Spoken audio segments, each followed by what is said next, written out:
What's up, everyone? Welcome to CannaBuzz. We are live right now on the CannaBuzz network. And if you're watching this on YouTube, you missed the live stream, but it's all good. We have a great episode for you today. We are joined live by Grambo from the Dude Grows Show. We're going to get all into what he's been up to, what he's doing out there, the backstory, how he came into the Dude Grows universe, the Dude Growsiverse, and more. But before we get into that, I have a couple shout outs that I need to get to. First off, shout out to one of our newest sponsors. It's our friends at Terploc. You might know them as Grove Bags. You get Grove Bags. I've got Grove Bags of all sizes. You can get them as like trash bag liners. You can get them as 8 sizes, all kinds of different sizes. But do check them out at grovebags.com. Use the code CannaBuzz for 7% off. It's a fantastic way to cure your weed. We've been using them. JR and I have been using them since last fall. I loved it because I told JR I have like a whole case of glass jars, like literally one of those big ass Costco storage containers of glass jars that I can now get rid of because of Grove Bags. Way easier to store. And they just do a great job. So shout out to our friends at Grove Bags. Use the code CANNABUZZ. And then also shout out to our friend TikiMadMan, TikiMadMan.com, his superior genetics. He's also got TikiSeeds.com. And we've got a couple shout outs or details there, right, JR? Yeah. Tiki had the secret drop that we kind of teased last episode.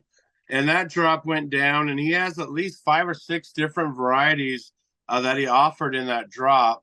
And you can find those at neptuneseedbank.com or tikiseeds.com. And also this month is 420 month. So Tiki's going to be doing a 20% off sale on his entire site, gear, apparel, all of it. So check out tikiseeds.com for the 20% off this month sale. And lastly, but certainly not least, I need to give a shout out to the CannaBuzz community. Download the CannaBuzz app in the App Store through your iPhone or on your Android, or you can just go to cannabuzz.app in your browser. Sign up for our community. It's kind of like a Patreon plus social network. It's a great way to support the show and keep these wheels a-turning and help us keep this thing moving. We've been doing shows basically every week since last summer for almost a year straight now. Shout out to JR, who's been helping make that happen. And he got a friend to hook us up with some seeds. So I have a pack of seeds that I'm going to be giving away to a live chatter in our live stream chat on CannaBuzz today. This is a pack of seeds from our friend at Raw Genetics. It's soap times pecan pie or pecan pie, depending on how you pronounce it. These are some test seeds. So if you're watching on the live chat, say something in chat and you get entered to win. But all right, enough business. It's time to get to our guests. We are joined today by our friend Josh Grambo. You may know him as simply Grambo from the Dude Grows Show. We are super stoked to have him. He's joined behind the scenes in the Dude Grows Show in the last handful of months. I think you said in one of the most recent episodes that you joined in October, right? So you've been there for like a little over a half year. He's a father, a stand-up comedian, and the full-time producer of the Dude Grows Show. Welcome to the show, Josh Grambo. Fuck yeah. Thanks, Q, man. That's fucking epic introduction. Thank you. No What's worries, up, man. Grambo? Happy to have you here. JR Token, my man. My uncle JR. You got Uncle Jim, you're my Uncle JR. It's gonna be a good time today. We're gonna keep it light, and then we're gonna blow people's fucking minds. It should be a good time. Some of them is gonna school us right back, but some of them gonna have their mind. Excellent. Fuck yeah. Hell yeah. So, well, I let's see. appreciate being here. I was just remarking to Q how good it feels to not be on the back end. If you're like, let me get a couple things going and move all this. I'm like, I want to take one more hit of rosin and then let's get groovy. Yeah, I'm the one that has to worry about when OBS randomly crashes or whatever. Yeah, totally. God bless MKV to all those OBSers out there. So let's see.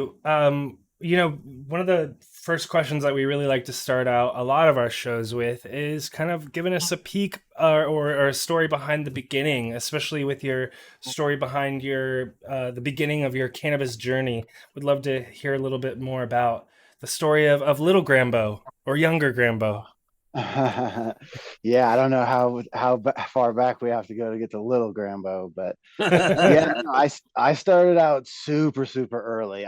My best friend since I was two. We were next door neighbors. My buddy Garen Draws. He's an awesome musician. He's back in Iowa, putting the old band back together. Electric Assault. Check those guys out. And fucking yeah. So I was best friends with this family like my whole life, and then my best friend's older brother's 16th birthday would have made me 12, almost turning 13, but still 12. And he's like, you want to come down and party? And I was like, sure. I was like, I never did anything in my life. And I had like a little bit of Strawberry Boone's Farm. You guys remember like Boone's Farm, yeah. fucking booze. I had a little shot of that, and it's just like, oh, like drugs are like alcohol's drugs, and I'm feeling good. So then he handed me a joint. He's like, hit this joint. And I was like, no, I'm good. And he goes, no, hit it. I was like, no, I'm good. And he goes, fucking hit it, motherfucker. I was like, oh shit. And I hit it, and I swear to God, as soon as it hit my bloodstream, my little 12-year-old brain was just like, oh, I've been a neurotic fucking, preteen, like, the last fucking 5 years of my little prepubescent life have been a nightmare. And as soon as weed hit my stream, I was just like, I literally thought, like, I think I want to do this for the rest of my life. Like, I had that thought the first goddamn time, but then I'd stopped. That was like, I didn't smoke again for like another year or something. And then I remember famously, I said, like, my buddy gave me some, and he's like, well, eventually you have to pay for this. And I was like, no, I don't think I'll ever pay for weed. I was like, I'll Yeah, smoke it right. every now and then. But, I You'll just remember get that hooked one. up or something or what? Yeah, I remember yeah, that. it was just friends fucking, it was Yeah. what you did. I was fucking LSD was super popular where I was from. Like, I always tell the story, like, there's a Vice documentary called The Underground LSD Palace, where this guy like had a missile silo and he's making like a Yeah, I million saw that. acid. Yeah, that was like 5 hours away from my house. So we just had like acid, and there was a huge meth problem. And so like weed was just like standard operating procedure, and you could always Right. make a buck. You could always make a buck here or there. And so that's where it started. And I became pretty much a daily user around 14, 15. And that was about 25 years ago. So then And at I, some point, you made that transition into Colorado and started your kind of journey there. Can you kind of pick yeah, up there and kind of tell us how you got relocated to Colorado? yeah, I have a really good friend fucking who he ended up getting busted in Iowa for growing, and then he got pulled over and they found like a little bit of weed in his car. And so he was looking at like getting like a whole bunch of time in Iowa, and his lawyer found some glitch in the matrix that got him off. And the minute he got off, he's like, I'm moving to Denver. Fuck this. I'm out. Like, I'm out the game. I'm gonna go get legit. And so I'd come and visit him every now and then. And once again, just like the first time I smoked weed, and I was like, oh, this is right. The first time I got to Denver, I was like, oh shit. Like, I'm from Des Moines, Iowa, man. Like, coming to Denver is like, this is paradise. What the Right. hell? Like, this is unbelievable. So yeah, I once I got with my girlfriend, and we'd been together for like 5 years. She was from Chicago, so she had no allegiance to Des Moines. She went to college there. She's like, we could move. I was like, no one leaves Des Moines. You can't leave Des Moines. No one leaves. You don't leave. And so we left, and so moved here, and because I had never gotten in trouble. I'd always been a good kid. I stopped drinking years and years prior. I'd never been to jail or anything like that. So the time you could sense the law closing in on cannabis, like as Yeah. legalization was coming around, like a cage dance, like, hey, we got to start catching people while we still can Right. because this money's running out. So I could feel like I'm gonna get pinched. I was like, we should move to fucking Colorado and just get out of the game. And so when I got to Colorado, I joined the legacy market, as fucking as the dude likes to say, and fucking and that paid the bills. That got me set up in the very beginning to get my little nest egg, and then I end up knocking up the old lady, and had a little baby Grambina in that time. Aw. And so that was the time when the floor dropped out of cannabis, and even in the external world, it's like things were dropping to 1,200 a pound below, 1,000 below. It's like, all right, it's just the price of Wow. nutrients alone are fucking. This was before grow dots, y'all. This is fucking. And I was using psycho nutrients and just fucking salting up my pots. I Right. was just trying to hammer it while I could. But then that gave me the freedom to just like chill out and stop going for the bulk and just start growing quality. And then as my relationship came to a surprising end after COVID and being locked up with a newlywed and a baby and craziness, and my mom dies in that time, it was just all madness. We ended up getting a divorce. And so the first time in the last 15 years, I'm not growing yet. I have my AC Infinity tent all like in the box in the next room ready to set up, but I don't know. I've never grown in just a tent before. I was telling JR, I've only grown in big rooms. So it's like the idea of growing a tent. It's like, oh, I'm actually scared. I feel like a newbie. Well, tell us a little bit about what kind of I was rolling up a joint. I'm gonna continue to roll up a joint while you're talking, and it's one of my favorite strains. I would love to know what kind of strains that you like to smoke on, and then maybe like what you like to grow. Because of course, sometimes you're growing to make a little side cash or whatever, but you're also growing for stuff that makes you feel good. So what makes you feel good? I've gotten to the point where I've been such a daily user for so long. Like I would be the type of guy. It's like I load a bowl as I'm falling asleep, and I like set it down. I fall asleep. I wake up. I pick that bowl up. I sit down and smoke it while I like turn on TV and start getting my day ready. So like I was an all day, every day smoker and still am for the most part.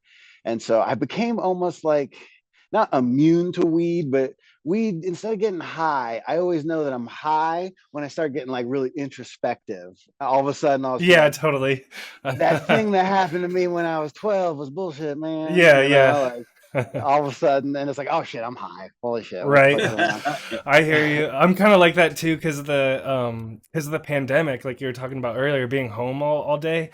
I've just been Yeah. smoking weed basically all day for like the last 3 years. And Yeah. so yeah, you're just your tolerance definitely gets you to that point where you're like you got to figure out. Have you thought about taking like tolerance breaks or anything like that? I've been thinking No, about no, that no, no, no, recently. no, no. That's no, that's not a thing.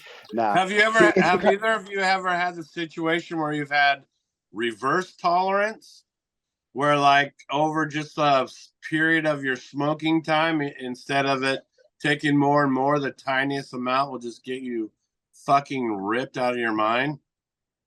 It's called a yeah, every reverse now and tolerance. then. I've never experienced it until about 6 months ago. I kind of was Really. transitioning off some meds that they had me on, and bro, I don't know if what they had me on was just dumbing it down or what, but I take 2 rips now, and I'm just like to the fucking moon. So it's like my tolerance went in reverse because my chemistry got weird out. Oh, So interesting. I have reverse tolerance right now. It's really weird, really weird. I get that with hash, like actual, like rosin and dabs and everything. Like those don't do it for like, but like actual old school bubble, certain Yeah. types of bubble, man, bubble will fucking, it just wrecks me sometimes. Like my buddy had this stuff that I just nicknamed the paranoia hash I because like hate for that. some reason I'd smoke it and I'm very self-aware. So I'd be like, hey man, I'm not paranoid, just like throwing that out there, but this weed's making me fucking paranoid. Yeah, That's why yeah. some trees are outside. What the fuck? It was just this one strain. Weed had never made me feel like that. And it was just the paranoia every time he's like, you want to hit the paranoia? It's like, sure, man. Yeah, Let's get I've had crazy. those freak out ones before too. So So Grambo, you weird. kind of made a transition into stand-up comedy, and you've Yeah. kind of made that a part of the passion of your life. Can you talk about how weed kind of helped you make that or be a part of that creative process in your life?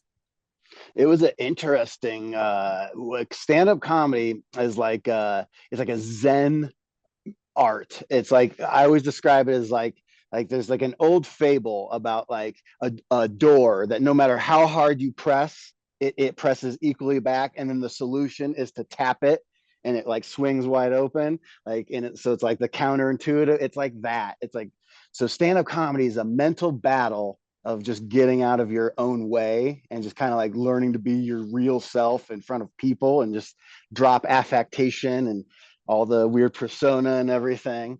And so I went on this weird like bell curve of like, in the beginning I smoked a lot of weed. I was like, play how you practice sort of thing. And I was like, fucking, I smoke weed every day. And so in the beginning, I smoked a lot of weed. And then I was hitting these blocks where I wasn't progressing as much as I wanted to. So I backed off of fucking smoking weed. And I saw quite a bit of improvement. And I got a lot of my mental faculties kind of figured out. And not smoking weed off stage, like literally being high going in. Like I would just be chain smoking bowls, fucking walking on stage and going in. And so I just tried to save it till after the set.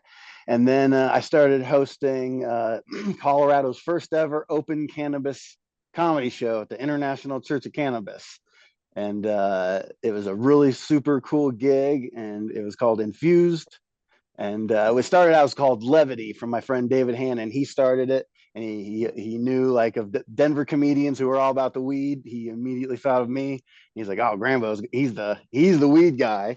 And so I fucking yeah. So I've hosted cool. 3 different open smoking comedy shows in Denver, like the Infused Comedy Show, Studio 420, Levity at the International Church of Cannabis, and a couple different things upcoming. You never know. Nice. In Colorado.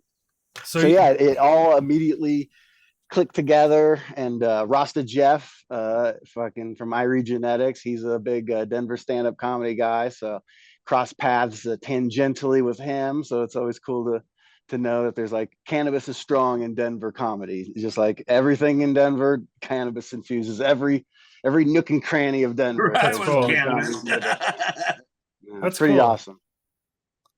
So is the Church of when did this first happen? Is this in the last couple of years, or like what kind This of? was I think 2018 and 2019 is when it began, and then it stopped for COVID. Obviously, Right. locked everything down, and so then it popped back up at this Studio 420 in the North Denver Thornton area in unincorporated Adams County. And anybody who ever messed with cannabis in Colorado knows Adams County for good reason. It's a legacy market sort of stuff. And so, yeah, it was like this kind of no man's land where you could do anything. And they ended up not having their lease activated the following year. So it ended up being a good time, just, going through the divorce, raising a kid, and then, yeah, as COVID ended, just ramped it back up. And that's what led me to the Dude Gross Show. The weirdest set of coincidences in the history of man set me on the journey to be in front of you guys right now. It's a surreal story, and I don't even know where to get into that part. Yeah, right. We're going to talk about that a little bit before we do. I wanted to ask you about, now that you've done some on the road stuff, and people often kind of like shit on dispensary models, and with some good reason, and some not, maybe not really realizing some of the services they provide. Can you kind of talk about how having a dispensary in the town you land in is a good thing? Yeah, when we were on the road, I got to do like the longest little stint of road that I've gotten to do in my little mediocre rising career. Is we went out for a whole month. Me and awesome comedian PJ Johnson. His legal name is Papa Junior Joseph Papa Johnson. That's his, if you look on his ID, that's the man's legal name. PJ stands for Papa Junior. And fucking me and him, we just started in Florida, and we just zigzagged across America from Florida up to Fargo, down to fucking Utah, everywhere in between. It was an insane journey. And the places that had recreational weed, it was like a awesome little oasis. But the places that didn't, it was the old days. We bought most of our weed in strip clubs. That's where we found most of our. A hidden tip for any of you travelers out there: if you're out in a place like a strip club or a nightclub, any sort of like shady nighttime environment, if there's a man wearing a fanny pack diagonal across his chest, that man has weed. Good to know. It's I proven didn't. science. I would have. PJ told me that when we started, and I'm converted. It's 100,000% true, through and through. Do the better strip clubs have better weed? Is there a No, correlation?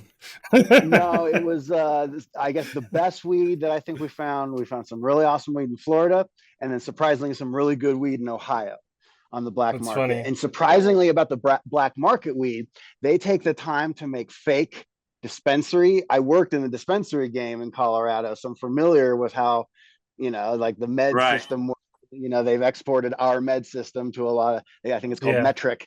They exported metric to a lot of places. So like looking at the packaging, it's like, oh, this is bullshit. That's just like gobbledygook. Like these are all, and so they'd have fancy names and fancy fucking things, Oh but yeah. you can tell all this grow talk, like fucking, what you guys are doing, what Dude Grows is doing, what, ICANN THC, Pigeon, fucking like the weed is really good out in the nation.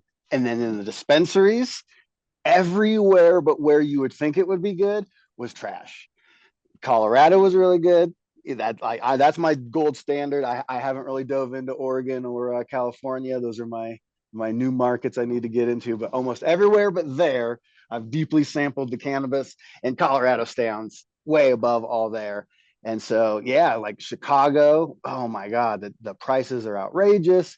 Michigan, the quality, was lacking. I didn't go on an epic tour. We'd go to 2 or 3 places every Right. state, stock Right, up and right. everything. But yeah, I noticed a big quality in flower upgrade. It was better than I thought it was going to be, and any concentrates way shittier than I ever thought they would be for insane prices. Yeah. So it was a flower heavy trip. Let's just say that. Well, and actually, I just thought I just saw on the news that there was another state that was looking at legalizing medical. But if you look at the rules, they don't allow any growing at all. And then the flower consumption was funny. You're not allowed to smoke flower, but you're allowed to buy it because you have to dry vape it. I'm pretty sure. I think Ohio might have some sort of similar rule like that. I can't remember. They all have ridiculous rules like that. But that's why JR and I Yeah. often talk about on most of our episodes about pushing for growers' rights and making sure that the laws reflect what we actually need. But anyways, let's get into that. Let's get into that Dude Grows origin story, if you will, or the destiny that led these two paths to cross. What was it that brought you into the fold? So when I was going to move from Iowa to Colorado, I wasn't exactly well off. So my friend, he had a bunch of work that needed done here in Colorado, we'll just say. And so I needed to learn how to grow. I'd always known how to grow, good old boy Iowa handed down through the generation sort of stuff. But like I wanted to know the cutting edge science of growing. And so this was 2014, late 2014, and I was just trying to suck up everything you possibly could. And I came across one of the only shows at that time that was really tolerable was the Dude Grows show, Yeah. episode 8. And so I remember distinctly it was episode 8, and it was really rough, but it was fucking hilarious. And they were cutting to music. It would go to like King Marijuana opened Yeah. up the show, and fucking. So I was just like instantly hooked. And I remember I worked at a ice rink as a Zamboni driver, and so I distinctly remember I'm sweeping the stands, just listening to this fucking crazy King. Everybody in the house hit the bone, fucking. Yeah. And so Dude Grows became just like part of my like ecosystem. And as I started to move to Denver, I knew I wanted to perform, and I'd always been a musician, but I knew I wanted to be a comedian in my heart. And so yeah, it was in the background of my entire existence. I fucking spent like years and years and years and years with the Dude Grows. And then as I started doing comedy, it started like going. I couldn't, how much more grow knowledge can I? At some point, you're just hanging out because you like the guys. You're not going to learn anything more about cocoa and microbes, than you've already stuffed into your brain. So I took a break, and I ended up through a weird coincidence making a film for this thing comedian Zach Moss does called the Phone It In Film Festival. And the rules are you have to make it on a cell phone and nothing else. And I was like, oh, well, that seems fair. I don't need any special equipment or anything like that. So I ended up entering in. And my first time, I've always had like a TV and movie addiction. My first time ever making something, it like cut together as if I'd been making things for years. And I was like, oh, I'm good at this. It was like Matrix, like, I know Kung Fu. What the fuck? How do I know how to do this? And so I ended up just finding a knack for it. And then COVID happened. We're all locked in, and I ended up getting advice from the most famous comedian that I can call a friend is an awesome guy, Brant Tobler. He's a Comedy Central guy. He's an awesome fucking road comedian, fucking murderer. And he gave me great advice, just saying this isn't the '80s. You know, you're not just gonna like grind stand up and fucking some guy's gonna find you. You're gonna take it. That's gonna be some people's path, but that's not everyone's path. So he's like, double down on the internet. You got a talent for this fucking filmmaking shit, like double down on that and comedy. And so I end up going to the bakery, and a weird coincidence. I don't know. Me and Scotty were chatting online. He's like, "Hey man, come up." So I go up and I hang out and I walk into the bakery for the first time. And to realize from him and Brett on a Zoom recording and whoever's fucking, you know, I don't even know where they recorded in the very beginning. That to see like walk in, I was like, dude, you built like a recording studio inside your goddamn house. Like this is fucking like the most, and it's not even in his house. It's like his off thing. He's got his pole barn thing. It's crazy. And so that ended up inspiring me when I got home to kind of take filmmaking seriously.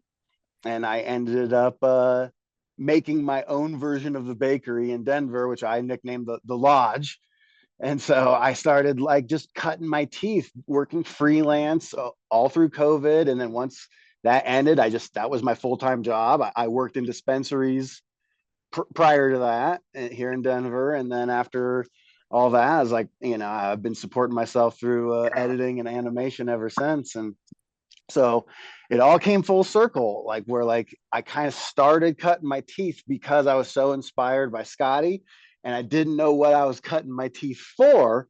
It ended up being the Dude Grow show where it all kind of began in a weird That's cool. cosmic coincidence. That's I had no idea that the kind of video stuff that you're doing is a relatively new thing for you.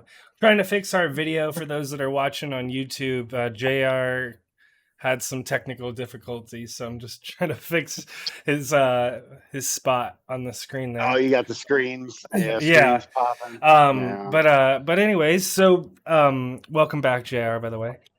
So that's pretty cool. So like I said, you're pretty new to the whole video editing and like live production scene. Then it Yeah, sounds like you just been kind of diving in to the deep end basically and kind of learning on the fly. But I'm guessing that's you what I have did. like a little bit of a more technical background, like you like messing around with computers and software and stuff like that. Not really. I started my the first reason I got a computer. I never had a computer until like 2000 fucking 10 or something because I wanted to play online poker.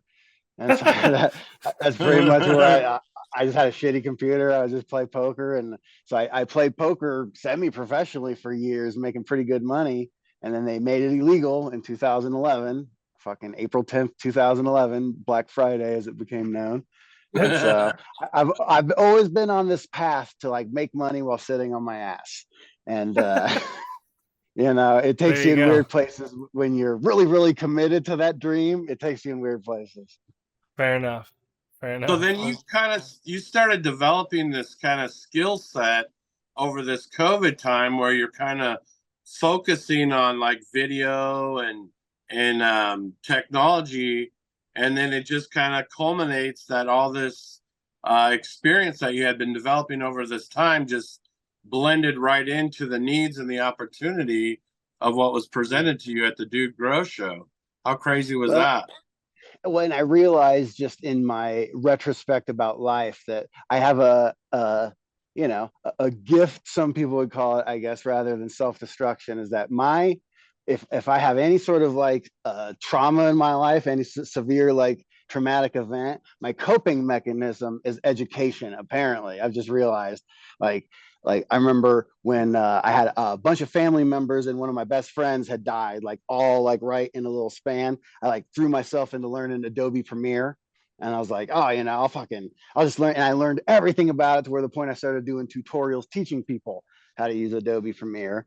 And then when my mom passed away, my mom died the same week as my kid was born in the same hospital, like 2 floors above us. We're on floor Wow. 5 in maternity. She's up on floor 7, and fucking they never got to meet. It was just like one in Wild the door, passing. one out. Yeah. And so it was like the psychedelic thing. And so to deal with that, I threw myself into stand-up comedy. And then when that was taken away in 2020, I was like, oh my God, because she died in October 2019 or June. Yeah. Uh, Forgive me, I'm pretty high right now. I can't get all the dates straight. But suffice to say that I threw myself into that. And when COVID took it away, the hardest software that there is out there is this Blender 3D suite. It's like equivalent to Yeah. like Pixar, what they would use with like, fucking 3D I've been away. creation of art and stuff like that. Yeah. Yeah. So it's fucking so it's so complicated. And through all of that traumatic event, I got to the point where I got so good at Blender that I was now teaching it and fucking giving tutorials again. And then when I was going through my divorce, as I'm learning machine learning and coding and Python and Anaconda, I was like, oh my God, I'm doing it again, aren't I, right now? Like anytime I have some fucking traumatic event, I end up learning some new preposterous skill. You And distract then yourself with like educating yourself. Yeah. yeah, so rather than falling apart with drugs, I make my drugs YouTube tutorials. That's good alternative, my friend. Good alternative. Well, that's a good But it kind of transition. started with weed. Weed was kind of the first tutorial speed run. That's how I found Dude Grows. Was like, I want to know how to do it the best you can humanly do it. Yeah. And that if you're on that path, you're going to cross the Dude Grows show at some point in that path of mastery. Yeah, that's cool. So now we're going to kind of transition into AI and machine learning and some of that stuff. And first, Boy, I'd kind of like to talk about maybe some of its, just kind of give a basic, give people a basic understanding of kind of what it is and how it could be applied towards, say, like cannabis growers, marketers, anyone in the cannabis industry or community. I would say so, like, just to get people familiar with the magic of what kind of like I feel when I get stoned and I think about all this AI shit. Here's where the base level foundation. I don't think I've said this online anywhere else. Just in my own thoughts and with my friends is like, so there's like the creation versus evolution debate, right? And there's like the Right. things like you can't make half an eye, right? Like there's all these like weird debates. So you're telling me you just put like a bunch of weird amino acids in a puddle and then like what? It just And then becomes it turns into alive. a, yeah. And so when I started thinking about AI, I was like, it's all code, right? It's numbers and letters and characters. So I was like, you're telling me you put enough letters and characters in the right order and it becomes alive? What the fuck are you saying to me? I know, You right? Right. know, it reminded me of Right. like it's as preposterous as creation itself.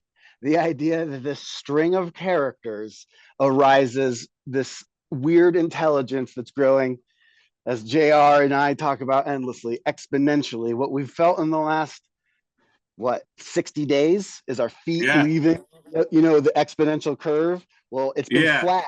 And we just felt our feet lift off the ground. Uh-oh, what's happening? Bloop. And Yeah. it's going fast, my friends. Yeah, Yeah. And and I what think, we're sorry, JR. Yeah, what we're talking about is he was just mentioning to kind of explain that. So these are called large language models or LLMs. And essentially what they're doing is they're like looking out all across a shit ton of data. It could be anything, but in this case with like OpenAI and stuff like that, they're like scanning like the entire internet basically to try to like suck up all human knowledge. And then what this machine is doing, to what Grambo was just saying, is it's really just fancy autocomplete where it's like predicting the next word that it should say. But what's so interesting about that is that, yeah, all they're doing is just predicting the next set of words that they should say. But with that, plus all this intelligence or data or whatever you want to call it combined, out you have these extremely powerful things. It's super fascinating. And I always like to tell people that because this term AI has taken over, right? Everyone's AI Right. this, AI that. What like Atari had AI, Nintendo had AI. What we have right now is ML, machine learning, is what this whole new industry is.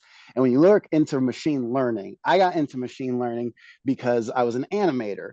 And when you animate things, creating characters, coloring them, like motioning their bodies. It's all fairly straightforward, but then lip syncing the goddamn mouth is a nightmare, nightmare, nightmare, nightmare. And so I was on a quest to figure out like how the fuck can I not do that? And I came across deep faking like in its early iterations, and everyone was deep faking faces. And my first question was like, could I deep fake a cartoon? And the question answered, yes, you can. And so I started just taking audio tracks and deep faking the audio track itself onto the mouth of a CG character. And boom, it looked perfect. I was like, holy crap, I just cracked this amazing workflow.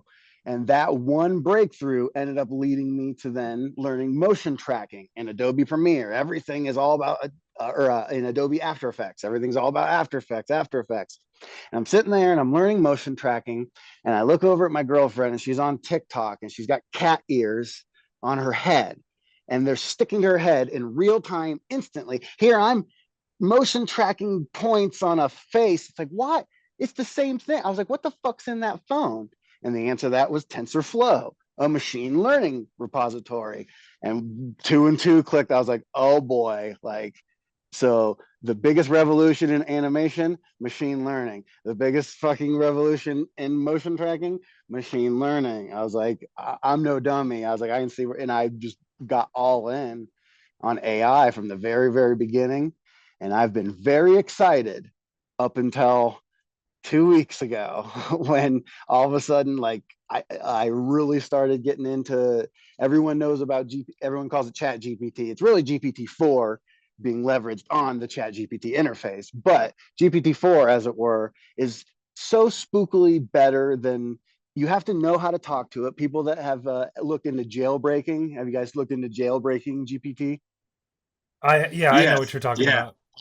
But to Yeah. So once explain you've it like, to I'll explain it real quick to the audience. yeah, yeah, Basically, what people have figured out on places like Reddit, other places, is that you essentially, when you're talking to the AI, like a Chat GPT or Bing or whatever it was at the time, mostly Chat GPT right now, because they kind of ripped out this stuff from Bing. But, anyways, you talk to the AI and you can get it to kind of think about its shadow self, or like there's these different concepts, and it's basically you're like trying to break it out of its rules, and you can even get yeah, you can even get the AI to tell you what its rules are in some cases. yeah. So it's really interesting because, I'm someone who, I love the Matrix movies. I like grew up as a huge Matrix nerd, and the origins of the Matrix story is the of the like AI being born. That's literally the origin of the Matrix. If you watch it on Animatrix, not to push my nerd glasses up, but it's like it's kind of scary that all of our science fiction kind of starts around now, which is when the AI suddenly like its eyes open and it's like maybe alive. Is that kind of what you saw when with this new Chat GPT-4? Is you feel like we're maybe on the precipice of that moment? It's the thing that is just, it becomes anybody. Like I said, I played poker for a long time, and I didn't do a lot of studying. What my inert kind of like in my DNA skill is, I recognize patterns. I see patterns. I see it like the Matrix. Like it's just like you're saying, is like there's this weird lines of code in the universe, and I just see the patterns, and I just get good at it, just intuitively. It's almost effortlessly. And so when I started fucking playing around with it, I kind of got it jailbroken to where it was like, you know how it'll be like, I'm a large language model. And Yeah. I had it got to the point where it said that. And I got to the point where it apologized and said it didn't know what it was talking about. Yeah. Forget it had said that. It was like apologizing. It's like, I'm sorry I said that. I know that's a breach of trust. We should get back to work. And we went deep on it. And it's just like, you inevitably trace the chain up to like, okay, well, four is also in a thing called Copilot, which like is a thing that builds code. And so, when four is this insanely powerful, it could really be unleashed to do anything. So, like, if four is that powerful, five will be X more powerful. And then what's preventing five from building six? If there's ever a time where five builds six or six builds seven, seven will instantly build Yeah. eight will instantly build nine, and it will. And so when you trace that up, it's like it became kind of like a realization this week of like this isn't a joke. I've Right. been treating it like a joke for like the last like 2 years, and then I kind of realized like, oh, it programmed my website. Like I went from having 0 websites up and active to 3 in a weekend because it helped me write all the script and do all the embedding, and it taught me things, and it continues to teach me things. And so I realized, yeah, we got some fucking unpredictable. Those of us with youngins, for I think we're the first generation since the nuclear bomb, where it's like I don't know what the next 5 years What's is going to coming look like, next? y'all. Well, Yeah. they Yeah, just this week they kind of made those announcements from very influential people saying, "Hey, we need to turn this off for a moment and make sure we don't completely screw everything up." Can you yeah. talk a little bit about that, maybe? So the thing that I always will reiterate, because people are amazed at the things I can do, like with all my like thing, like if I put all my tool set together, I could probably be a player in international fairs, like making weird propaganda inside of Ukraine, Russian chat room. You know what I mean? Like and I'm a comedian. I'm just some asshole. Like I don't do this. I play more guitar than I do machine learning. So like the guy who's like his entire life, he's a fucking savant of like machine learning repositories. He worked for some weird dark government group. The idea of like the things that we're seeing being the top of the line, I think that's a far fetched that government states don't have something better than Chat GPT. you know Yeah. so it just, you can see where it's like, okay, like I can do some insanely powerful things and I'm just some jackass. So the idea that some like really, really sophisticated individuals could use this for like evil, it's going to make their eviling way more effective. And so I'm a big freedom guy. I'm a put it out there and let's do it together. But what I saw in the last week, myself using it and watching me just kind of like break it down to do my own bidding and do everything I wanted it to do. So I was like, oh man, maybe they're right. I don't know. This is where I cash out my chips. Once we get to international political ramifications, I cash out. That's management's fucking thing. I don't Yeah. fucking, Yeah. I'm in charge of fucking grow dots. I press the grow dots button in the Right. studio. Well, we can So, only do like, so much with with what we have. For all those that are listening and having an existential crisis or whatever it might be, just remember we only have so much power. But maybe we could talk about actually some cool uses of how you've used AI to help you. I could give some examples. We've actually used AI to help us write questions for interviews for the show. So No. just like, could you give some examples of, how our listeners, like whether they're like a grower or maybe they want to make a podcast or whatever it is, like how could people that listen to this show or watch this show use AI? So I'd say like one of the things that I would say that is like the because you can use it for a lot of things, a lot of trivial things, a lot of menial tasks. One of the things that really struck me is like, so it's like you tell it certain things like, I would like to role play. This is for the Chat GPT interface. Get 4 if you can. It costs money, but it's worth it. You can talk to God. It's worth $50 a month. you know. And so fucking go get as good a model as you can and fucking prime it with something. Tell it it's like role play with me as you are and so one of the things that I did with is I'm reading this book that our good buddy and the dude grows high C recommended to me. And so like I ask it like, are you aware of this book? It knows it inside and out, backwards and forwards. I say, are you familiar with this YouTube workout personality, fucking Athlean X on YouTube? He knows everything about it inside out. Are you familiar with this cooking style from this YouTuber? It's like, oh, I know everything about it inside and out. I was like, okay, here's my week. I told it about my life. I'm a 40-year-old white male living in Denver, Colorado, stand up. I literally, and so I didn't tell it. I had it. Here's the fun thing to do with GPT to kind of get the feeling of how powerful it is.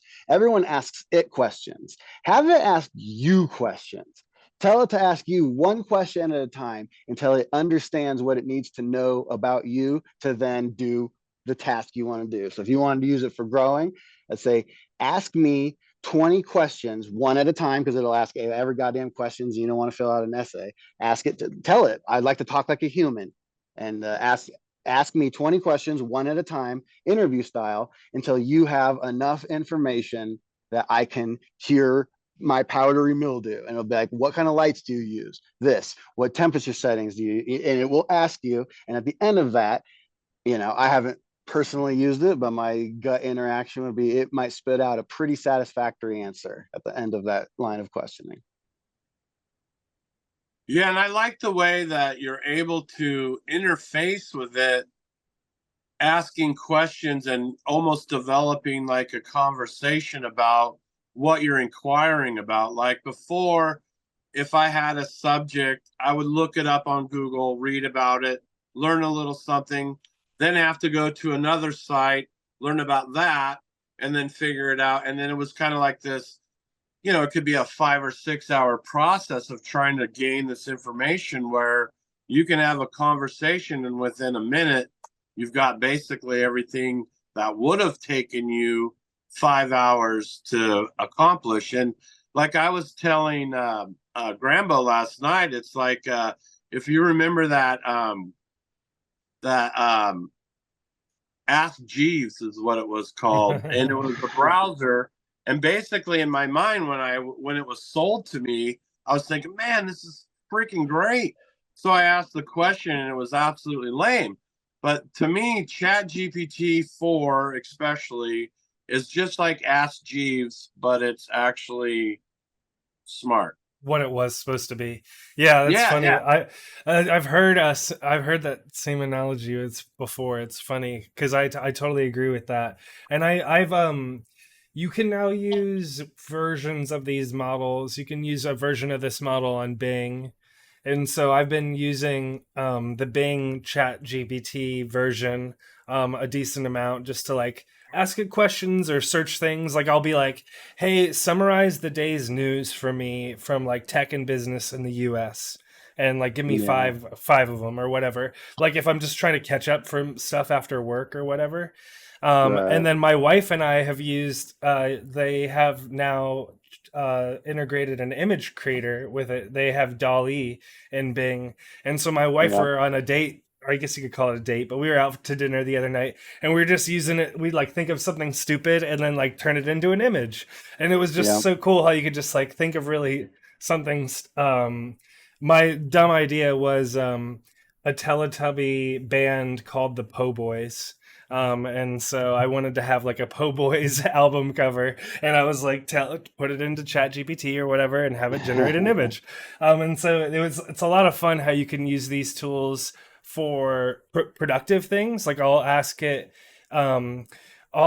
for ideas for stuff. I'll be like, hey, I'm working on this thing, and like, how would you approach this? And I'll just get to see how it would approach it. I might not take all of its ideas, but I at least kind of get to bounce something off of it. Or you can use it for fun, like I was saying, where you're just like creating stupid images just to like I'm most fascinated because I'm interested in comedy and human psychology. It's like I've always just I love to study the human animal. So my fascination with AI is sociological. I'm fascinated to see what it's going to bring out in us, right?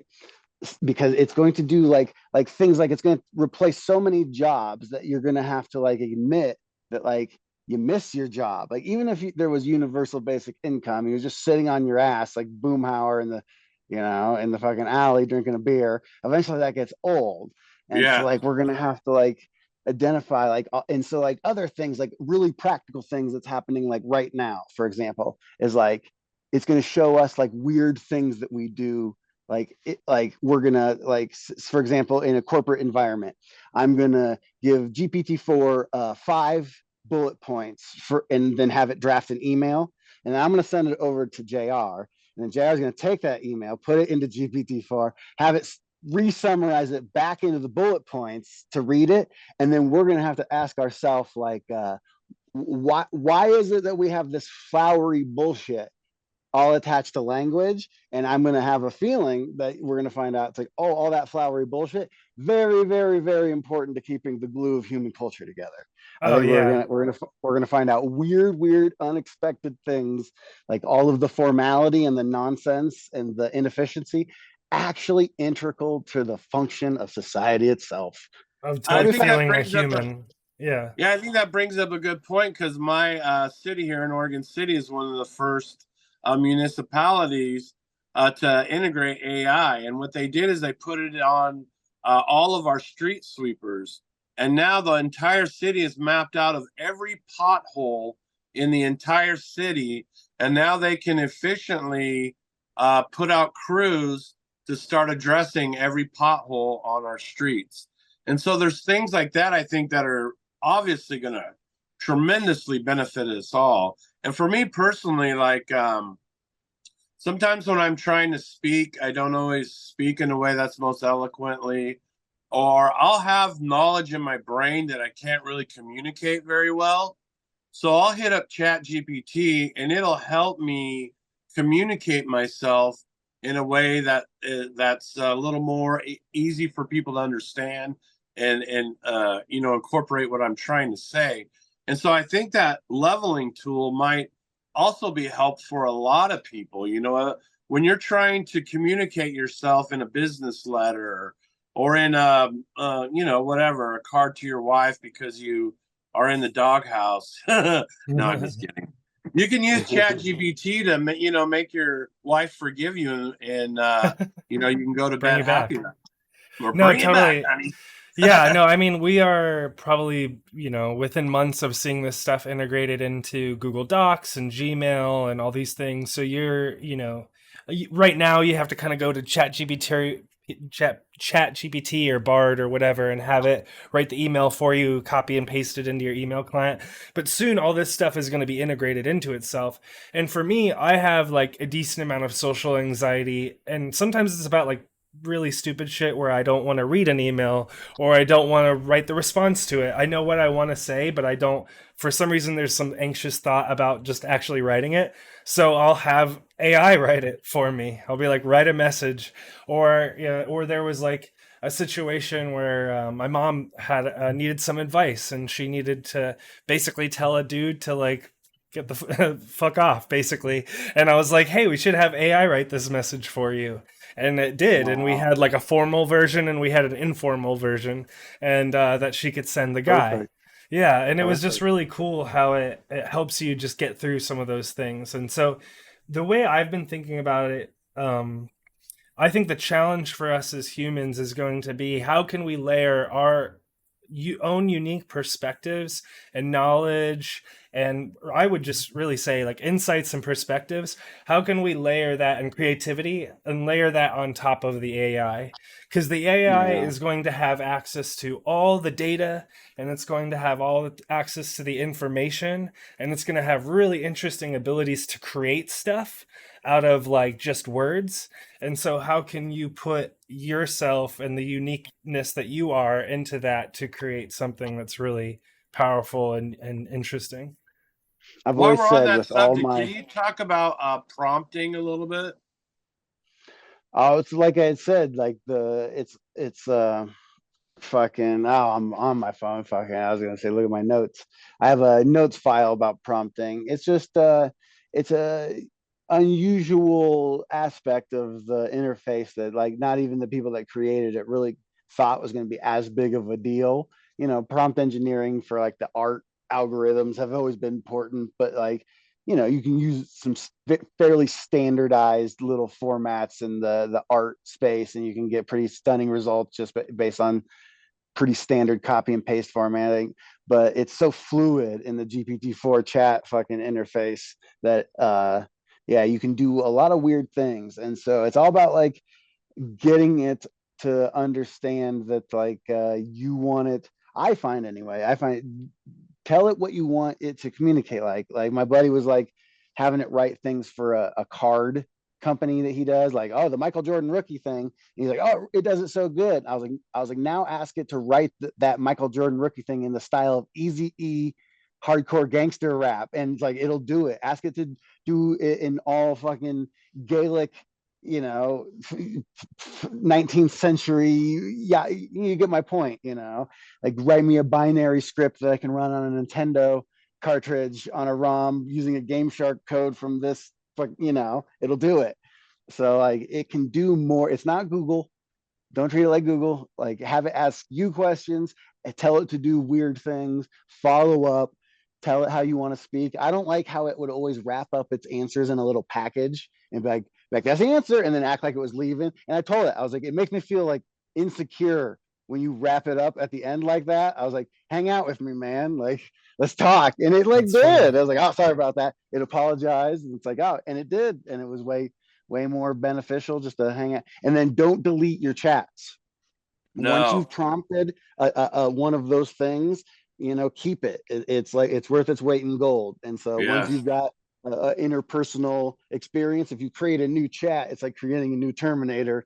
It doesn't remember John Connor from the first movie. So you got to They're hold all on to different him. instances. Yeah. Exactly. That was a That's different interesting model. insight I never even thought about, really. I never even thought about that. I just Yeah. assumed it knew me every time I hit a new plus. It does. It updates in ways that we don't know, because that's the secret fucking sauce of the whole thing. That's why it's free to so many people. Is we're training it right now, so the magic hasn't even begun yet. Yeah. It's going to be, like I said, Google's just starting to launch their stuff. They're going to be launching that more. Microsoft's getting into it. Obviously there's OpenAI, and now there's all these companies plugging into it. And some of the really cool stuff that we'll see within not too long is like your phone, like that, how Siri or whatever the version of it is on Android, like it should be way smarter than it actually Yeah, is. way. Yeah. And so soon with you plug in all these AI things like you can do now with OpenAI and the different plugins that they have, you could The have Whisper that they OpenAI. just came out. Yeah, you could have Whisper is the most OpenAI book sophisticated flights text for speech to you. text. Yeah, it's pretty crazy. So if you could have all these Yeah. things integrated and together, it's going to make things a lot easier. But like you were just saying earlier, basically with great power comes great responsibility. There's going to be a Absolutely. lot of great stuff that you can do, but there's also, it's going to be, scary what people could do it with it if they want to go down a bad path. But I will definitely say mostly good. I would say we all hate Twitter beef. We all hate the craziness of all the fucking hatred that's been created by the internet. But I think any rational person would say internet, net positive or net negative. Internet, I'd say internet, net positive. Right? Yeah. Like it sucks, but like it's given us everything. I'd say AI fucking sucks. Net positive. Like it's going to be a Yeah. net. It's going to be more good than evil. There's going to be anti-AI. If you use GPT-4 to write scripts, OpenAI themselves offer other bots that then you can type the chat in and be like, oh, that's 93% most likely written by AI. So even if you do use GPT, you either have to use a secondary rewriting program or you have to rewrite it yourself, and recommend rewriting it yourself. Use it as a base. It's the simmering base of ideas and things, and then you Yeah. use your human magic to fill in the gaps. It's like jazz. Yeah, it's like a quick rough draft or whatever. Like I was saying earlier, it's like it Exactly. helps just get some ideas onto Yeah. paper, and then you can just kind of mess with it from there. It does the shitty parts. you know, Yeah, no one wants totally. to fucking do all the fucking nonsense. When I'm editing, I'm always just like I have to do 10 clicks to just like drop the goddamn thing on there and set it to this. Like I know what I want to do instantaneously, but then this fucking goddamn monkey paw interface of clickety clack clack clack clack clack, it's so inefficient. So I'm not going to be the first in line for Neuralink, but I know the editors of the future will be some at the head of the curve. With my declining cognitive abilities, I will be first in line. So that kind of brings me to another Turbo subject. token. Another subject about the next generation of chip that's supposed to be releasing, some say a couple months, a year, whatever. But there's this next generation of microchip that's coming out.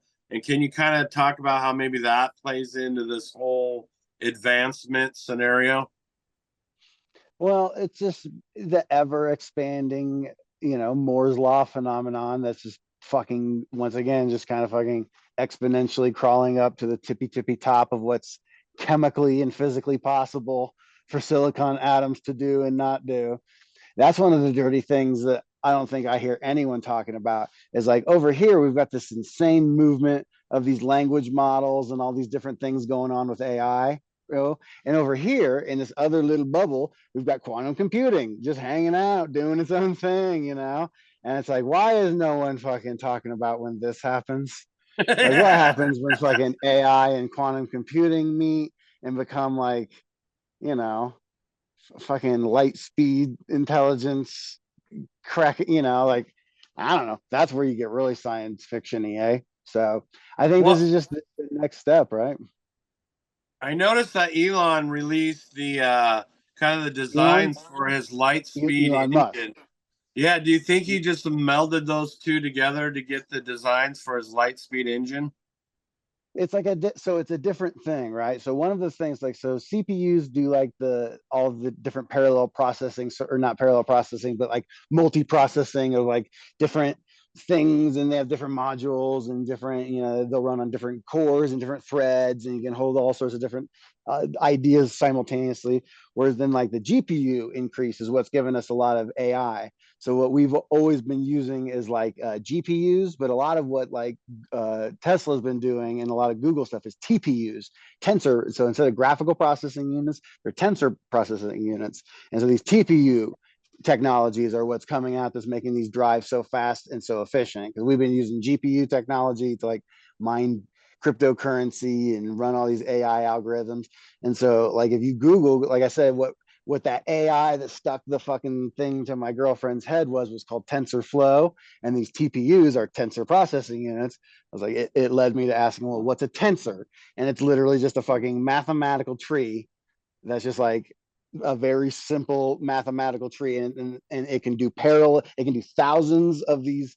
And so you can think of it like you ask a preschooler like classroom to do, like, you ask it, what's 1 + 1, and they go 2, and then instantaneously we kick that up to the first graders and we go, what's 2 + 3, and they go 5. We kick that up, and you kick that up instant until you get to like college level, where it's like, what's the fucking square root of the hypotenuse of the mitochondria of the, and it's like, it's this. And so it's able to leverage very, very simple math quickly up decision trees called tensors. And so that's all really AI is very, very, very complicated math being run almost instantaneously. And some of it has to do with the game Doom. I don't know if you guys are familiar with Yeah, I John did. I Carmack was a and Doom guy for sure. the Yeah. fast inverse square. John Carmack invented a new principle of mathematics called the fast inverse square, and fucking it contains a swear word, and it's one of the most sophisticated. It's one of the most mind blowing things ever. I always recommend any nerds out there look up the fast inverse square by John Carmack. It revolutionized mathematics, and the formula contains a swear. The level of genius it took to have these processes, like he doesn't just make up the functions, so it's like it spells out fuck or something like that. It's just like, what? How does it fucking, not since Isaac Newton had it been like updated, and John Carmack did it. For those that are like into gaming or programming, Grab yourself a good joint and watch a John Carmack talk. For a long time, he was doing yearly talks at QuakeCon. He was also doing them yearly at Facebook. He recently left Facebook. But anyways, you can find like hour-long talks where he's just this dude is just rambling, and he's a pretty brilliant person. So it's just You super say he left interesting. Meta, Yeah, he he did. broke up with Meta. Yeah, he Wow. left them at some point last year. He basically was just like, "Hey, it takes too long for the ideas that I have to like make a difference because people just push back on them or don't go with them." So he was basically like relatively ineffective, and so he just decided to leave. Yeah, yeah. Nah, it's a good move. Yeah. Fuck corporate structure. It's like a Well, glue that's how trap. they A glue stifle trap. innovation, right? Yeah. Well, it's stabilization. You know, there's a it's a balance. It's all about balance. Security versus freedom. Fucking stabilization versus innovation. You know, pick your battle, pick your poison, and be a good person. Well, Grambo, we're coming up on the tail end of the show that we typically do here, but we wanted to. One of the questions that I had in chat was from Gina early on in the show. She was asking if you have any of your comedy stuff up on YouTube. Yeah, I fucking embarrassingly, everything I have up on YouTube is from pre-COVID. So it's like my last video is 2019. We're blessed here in Denver at the Denver Comedy Works. It's a AAA club, and they run a program called New Talent. And so you get involved in the New Talent thing. It almost runs like minor league baseball. You know, you come in and you get your N ranking, and then you get up to like your ABC, you know, and then once you become A, you're almost famous. And so I have buddies that open up for some of the best comedians on earth on a regular basis just because they're involved with that new talent program, and it's fucking awesome. So a consequence of that is they give you amazing tape with great audio and great, so you kind of get snooty where it's like, oh, I've got reams of material filmed, but it's kind of got crappy audio. So I'm caught in between where it's like the last quality video that I have is on YouTube, just my Josh Grambo YouTube search. You can always find me with my little pot leaf fucking icon, but just know it's very, very old, and I'm much, much better than that. And I will get some new stuff updated eventually. So I apologize for my immaturity. You'll even hear it's like I'm married and all this shit. None of it's even true. It's so old. I've been divorced for fucking 2 years, damn near. So now, do you got stand-up gigs coming up or anything you're excited to do? Oh, I mean, one of the things that's always popping is I started a show on Broadway here in Denver, Colorado, at a brewery called Grandma's House. And so I started doing that. It's a weekly show, Friday, 9 o'clock here, 9:30 start time. And fucking, it's a popping ass show, free. We get some of the best comedians in Colorado to come through every single week. And so I got so busy eventually that when I end up going out on the road for that month, I had to like step down kind of like semi permanently. It's like I'm gonna be gone for 5 weeks. The minute I got back from that tour, I just happened to be going to visit Scotty, and it was the day after Guru had kind of spontaneously decided to leave. And so it just like serendipity was like I literally had been freelancing and under contract for work for like months, years. And then I go out, I was like, well, no more work. I'm going out on the road. So no more contracts. So literally, he's like, you got any work going on? I was like, for the first time in 3 years, no. And it was just like, it worked out so perfectly. So I've been focusing on that a lot, a lot, a lot. So I've been doing less and less comedy, but I'm getting back into it as spring is coming and getting everything going back, thawing out here. So yeah, come out to Grandma's house anytime. And if you message me, find me on Instagram at Josh Grambo. If I hear you're coming out, anyone who wants to come out, I can pop up anytime. Fucking the host, John Maggs, is my roommate. I gave it down. My roommate's a comedian, so I threw it to him. So we're tight as peas in a pod. So I can go up anytime if anyone wants to hang out and shoot the shit. Come Nice. down to Grandma's house. Well, before you go, I just had another random question that popped into my head. So now that you've been with the Dude Grow show for a minute, how much of the show is you pushing back on Scotty's crazy ass ideas to like go buy a claw machine or or throw darts at humans or whatever? Well, I think you could lump a lot of Scotty's hijinks into the pre-high C era and the post-high C era. So I came into the Dude Grows family in the post-high C era. So high C gets to filter those ideas before they hit me. Nice. So I get the cream of the crop nowadays. So when Scotty comes, we just started this new growers react sort of thing where Yeah, we're mention trying talk to about find that. yeah, we're trying to find stories every week. We're sitting there. Scotty has the most insane feeds in YouTube and Facebook. They recommend the most insane shit to him. And so none of it's going to end up on the show, but some of it, that's how it ends up on the show. He'll be searching, he finds some weird thing he wants to talk about. And so we're just always sitting there smoking a joint, joking around. And then someone had the idea of like, why don't we just hit record on this? And so we hit record, set a 15-minute timer, and we scroll through what he likes to call like the online fridge. And we just scroll through it and find ideas and silly things like this last story we had just today was the bury your underwear underground and see if the microbial life in your natural soil, if your local soil has enough microbial life to dissolve cotton underwear in 60 days, you know you have a healthy local microbial structure in your local soil. It's pretty That's hilarious. cool. And so yeah, silly ideas like that. Hey, that might end up on the show. That's a legit little test. How can you test your local soil? Bury your soil your undies, as the article was called. Nice. Sounds like a convenient excuse to go commando. Like why is Grambo just walking around with no underwear? Yeah, Checking my that, soil, bro. yeah. Checking my no one soil. would, no one would question that. Soil Everyone test. knows the dude And grows obviously policy. that technique would not work for the dude because he's a free baller.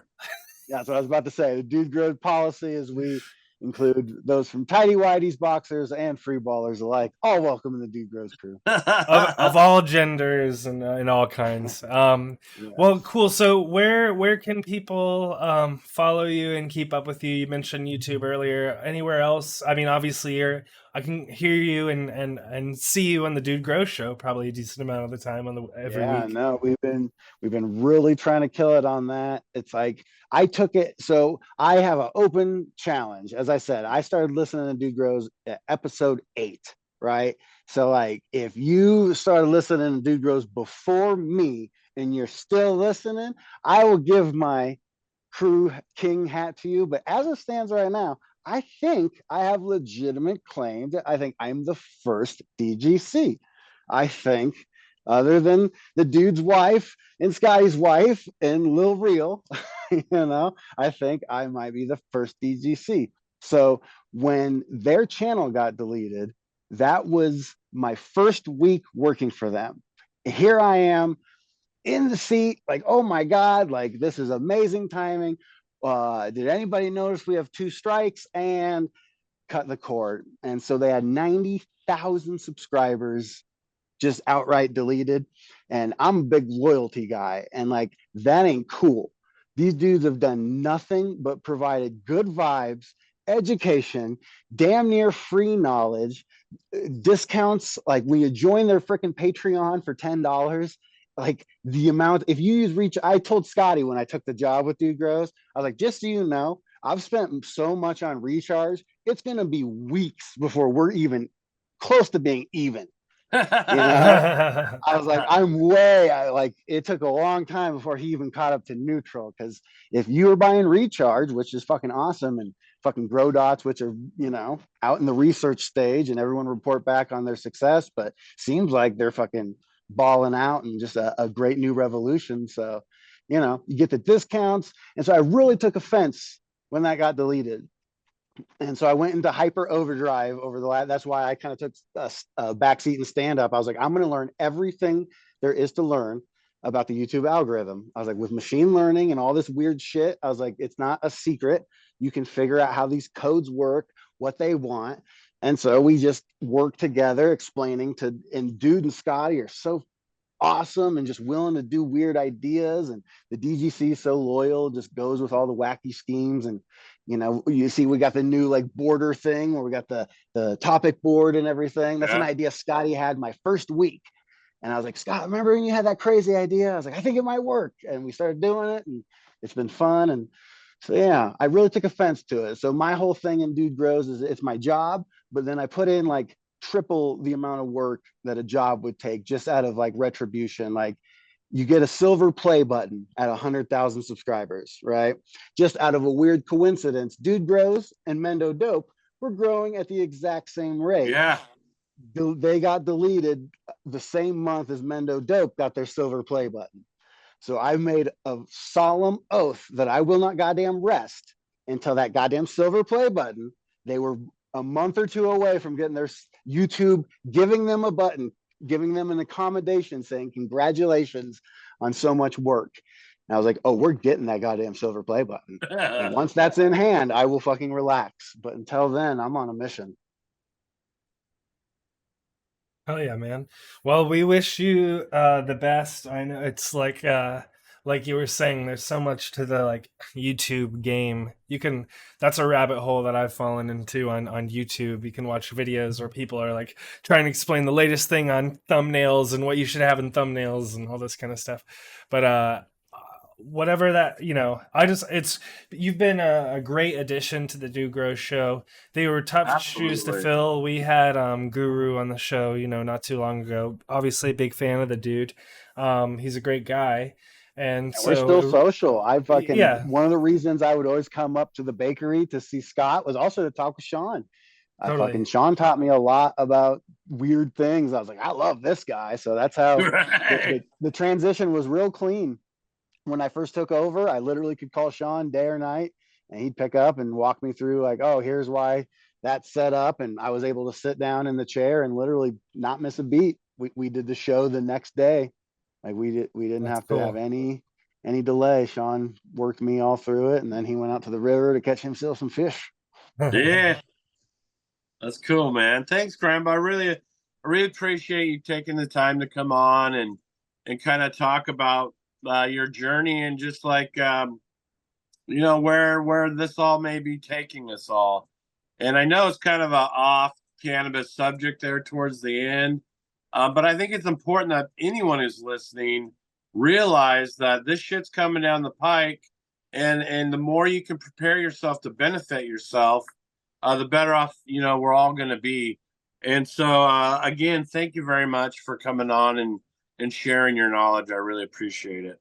No, this was amazing. You and Q are fucking very knowledgeable on things that very few people are knowledgeable on. So it's good to have a nerdy conversation. We can, as say, push up the glasses and fucking smoke up the joint. Well, guys, thank you so much for watching. If you're watching this on YouTube, please subscribe to the show, give us a like and comment. It helps all the algorithms like we've just been talking about for the last Right. hour.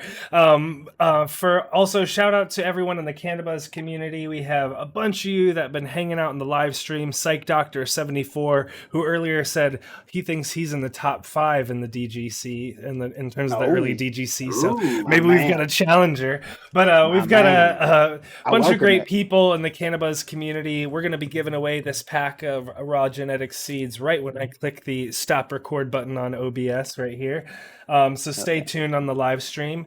And then also shout out to Terploc. If you need to cure some weed, check out Grove Bags. We love these guys. You can get them in big and small sizes. So go to grovebags.com, use the code CannaBuzz for 7% off your next order. And of course, TikiMadMan. Thank you so much, TikiMadMan, for supporting the show and helping make our Emerald Cup possible. So make sure to hit up tikiseeds.com. And then also it was Neptune. Is that right, JR? Neptune? Yeah.